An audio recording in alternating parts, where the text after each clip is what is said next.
We were getting the message. And so were millions of others.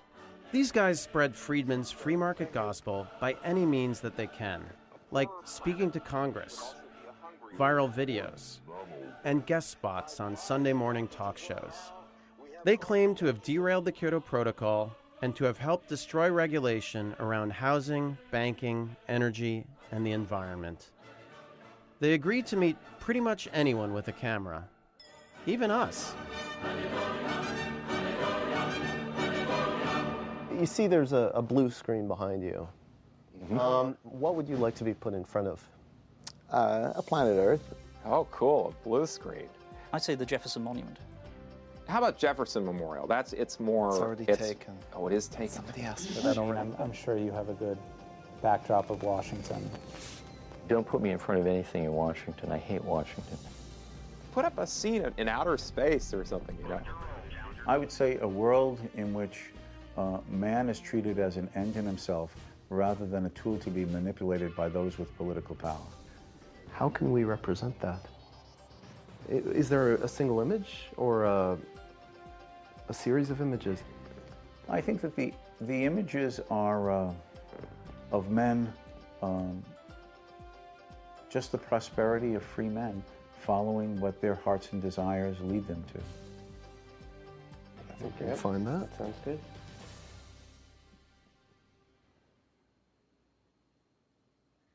Now that we had our new friends at ease, it was time to ask them the really tough questions. What would you say to people who harp on the Bhopal catastrophe or other tragedies? Bhopal is an interesting example, but that facility had created educational opportunities for an Indian emerging technocratic class. It had created value added and tax base for the community, and something like 3,000 people died.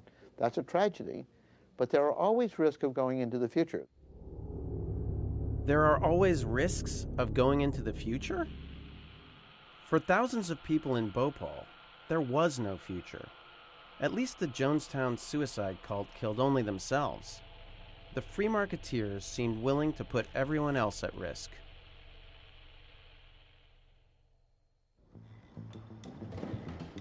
Back at home, you have new mail. We had mail. Turned out our Dow site was the gift that kept on giving. This time, it wasn't a mere conference. We'd hit the jackpot. The BBC, perhaps the world's most respected news organization, was doing a big broadcast about Bhopal, and they wanted to know whether Dow might finally clean up their mess. The interview, they said, would be broadcast to 300 million people. This was what we'd been waiting for. To the BBC's great surprise, Dow emailed back to say they would be delighted to speak publicly about the catastrophe. As for us, 300 million people was about 1 million times bigger than any other audience we'd ever had. We were scared. So we asked the BBC if instead of coming to their headquarters in London, we could meet them in neutral territory, the original land of revolution.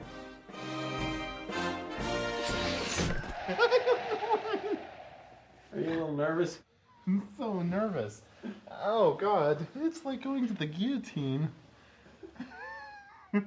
I think it's right near where they used to have the guillotine, too, in Paris. The office.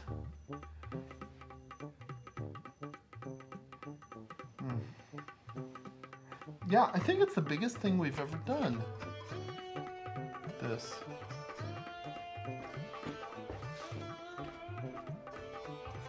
I haven't combed my hair in like 20 years, yeah, really. Like, I think I used to do it this way. All right. Oh, God. Oh, God. When we acquired Union Carbide 3 years ago, we knew what we were getting, and today we are prepared to do the obvious. Let's see. Don't film too much when we get there, I think. Hi. Bonjour. And you're watching BBC World, our main headlines. The world's worst industrial accident is being remembered in India today. It's 20 years since deadly gas leaked from the Union Carbide chemical plant in the city of Bhopal. At least 18,000 deaths are attributed to the leak, and many local people say the contamination has never been properly cleared up. Yeah. Should I typically just look right into the camera? Okay. The factory still exists here, and that's been a real problem for the people living here locally. I mean, the site, I've been to it, and it's full of toxic waste. People who are living in these houses, they've all got a story to tell about that day 20 years ago. Many of them lost members of their family, and they say that they're continuing to suffer because of the tragedy. And they're saying somebody needs to answer for this. Legally, what they're saying is that they want to pursue the company to try and clean up the site, but whether the company will accept liability seems doubtful. Well, joining us live from Paris now is Jude Finisterra. He's a spokesman for Dow Chemicals, which took over Union Carbide. Good morning to you. A day of commemoration in Bhopal. Do you now accept responsibility for what happened? Steve, yes. Today is a great day for all of us at Dow, and I think for millions of people around the world as well. It's 20 years since the disaster, and today I'm very, very happy to announce that for the first time Dow is accepting full responsibility for the Bhopal catastrophe. We have a $12 billion plan to finally, at long last, fully compensate the victims, including the 120,000 who may need medical care for their entire lives, and to fully and swiftly remediate the Bhopal plant site. Now, when we acquired Union Carbide 3 years ago, we knew what we were getting, and it's worth $12 billion. $12 billion. We have resolved to liquidate Union Carbide, this nightmare for the world and this headache for Dow, and use the $12 billion to adequately compensate the victims. Jude, that's good news that you have finally accepted responsibility. Some people would say too late. It's 3 years, Yes. almost 4 years on. When we acquired Union Carbide, we did settle their liabilities in the United States immediately. And we are now, 3 years later, prepared to do the same in India. We should have done it 3 years ago. We are doing it now. And I would also like to say that this is no small matter, Steve. This is the first time in history that a publicly owned company of anything near the size of Dow has performed an action which is significantly against its bottom line simply because it's the right thing to do. And our shareholders may take a bit of a hit, Steve, but I think that if they're anything like me, they will be ecstatic to be part of such a historic occasion of doing right by those that we've wronged. Just to reiterate what Jude Finisterra, the spokesman for Dow Chemicals, has just said, he says Dow Chemicals now fully accept responsibility for the events in Bhopal. Great. That's it? Well done. Great. Now they wanted Now you do radio. I can tell you one thing. We're not going out of business. We will continue to make profit. We will simply make slightly less profit than normal. But we are doing the right thing. We're comparing here, though, the value of money to the value of human life, and there is no comparison. It's a good thing to announce. For once, Exactly. I mean, how often does Dow get to, you know? It wouldn't be, I wouldn't want to be a Dow spokesperson otherwise. Good.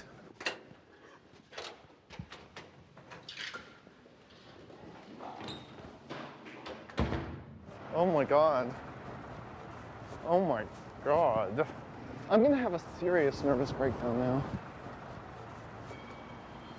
Dow accepts responsibility for Bhopal, spokesman. Where is that? In Reuters. Congratulations, your appearance. Everyone here at BBC cheered. It's over now and it's still headline news. Hello, this is Jude. Who has said that? Perhaps they're not in communication with the Dow leadership. Hello? Yes, this is Jude Finisterra. Sure. Right. Sure. Right. Let me just, yes, could I ask you to hold for a moment? Okay, thank you. They know. So now, I guess, I just basically come clean, right? Well, I wouldn't say it's a hoax. It's an honest representation of what Dow should be doing. This morning, a false statement was carried by BBC World regarding responsibility for the Bhopal tragedy. The individual who made this statement identified himself as a Dow spokesperson named Jude Finestra. Dow confirms that there was no basis whatsoever for this report. Well, earlier today, we carried an interview with someone purporting to be from Dow Chemical, a company which subsequently bought the plant from Union Carbide. This interview was inaccurate and part of an elaborate deception. Take a look at this, Dow. Look at this. This is the top of Google News.